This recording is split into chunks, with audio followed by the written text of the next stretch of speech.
Assalomu alaykum, hurmatli obunachilarim. Sog'misiz, omonmisiz? Men sizlarga tikuvchilik hunarimdan bir parcha ko'rsatmoqchiman. Biz 2-3 kun davomida bo'sh vaqtimizda ko'rib turgan uyimni tikdik, tayyorladik. Bu nima vazifa bajarishini tushunib turibsiz. Demak, biz buni qanday tayyorladik va uning vazifasi, tarbiya yoki ta'limga qanday ahamiyati borligini tushuntirib bermoqchiman va sizlar bilan mehnatimni bo'lishmoqchiman. Umid qilamanki, siz bu qo'l mehnatimni qadrlaysiz va unga munosib layklarni qoldirasiz.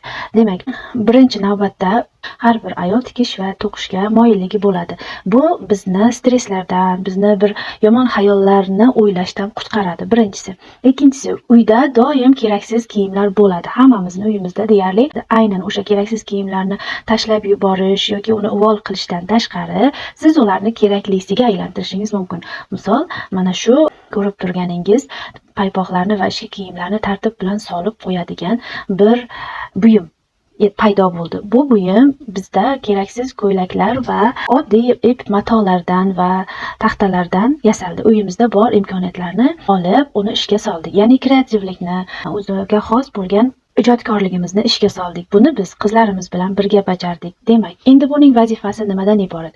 Vazifasi qizlarimizga yoki farzandlarimizga, o'g'ilmi, qizmi, ahamiyatsiz, tartib va qoidalarni, ya'ni bu odatlar deyiladi, odatlarni kichikligidan shakllantirib borishimiz kerak. Mening nazarimda ko'pchilikning uyida paypoqlar muammosi juda ham ko'p va bugungi kunda unga yechim ham bor.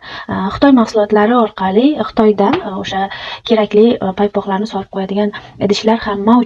Ammo siz buni o'z qo'lingiz bilan ham qila olasiz va bu sizga yuqorida aytganimdek katta stresslardan qutulish, ya'ni sog'lomlik kayfiyatini beradi. Ikkinchisi esa farzandlaringiz bilan birga qilganingizda ularni ham o'z navbatida chevarchilikka o'rgatasiz. Uchinchisi esa o'sha mehnat uyda qadrlanadi va bolalarni kichiklikdan tartibga o'rgatish, nimani qayerga qo'yish, ayniqsa paypoqni qanday taxlash kerak, ichki kiyimni qanday taxlash kerak va qayerga qo'yish kerak, ular aralashib yotish kerakmi yoki tartib bilan turish kerakmi degan savollarga ham siz javob bera olasiz. Bunday qo'l mehnati sizga juda katta ijobiy ta'sir ko'rsatadi. Nafaqat ona sifatida, balki uy bekasi sifatida, balki bir kelin sifatida ham o'zingizni namoyon qilishingiz va o'zingizni qo'l mehnatingizni qadrlanishini ko'rishingiz mumkin.